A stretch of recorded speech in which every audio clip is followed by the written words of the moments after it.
Hello friends, இந்த video நாங்கள் வந்து நேட்டிவ் பிளேஸ் போயிருந்தபோது எடுத்திருந்தோம். குழந்தைங்க எல்லாமே லாக்டவுனில் வீட்டில் இருக்கிறது ரொம்ப போர் அடிச்சிருந்தது. அதனால் குழந்தைங்கள கொஞ்சம் ஒரு ஃப்ரீனஸ்க்காக நாங்கள் என்ன பண்ணணும், சும்மா ஜஸ்ட் ஃபிஷ் எப்படி நெட் வச்சு எப்படி ஃபிஷ் பிடிக்கலாம் அப்படின்னு சொல்லிட்டு காட்டி சொல்லி கொடுக்கலாம் அப்படின்னு சொல்லிட்டு நாங்கள் அழைச்சிட்டு போயிருந்தோம். பசங்க ரொம்ப இன்ட்ரெஸ்ட்டாக அதை எப்படி அதை நம்ம பிடிக்கணும் அப்படிங்கிறதெல்லாம் பார்த்துட்டு இருந்தாங்க.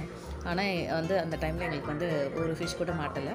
இருந்தாலும் பிள்ளைங்க வந்து ரொம்ப இன்ட்ரெஸ்ட்டாக ரொம்ப ஜாலியாக ஹாப்பியாக அதுவும் நேச்சரை பார்த்தோன்னா ரொம்ப அழகாக என்ஜாய் பண்ணிகிட்டு இருந்தாங்க. இது அந்த வீடியோ இதை பற்றி தாங்க.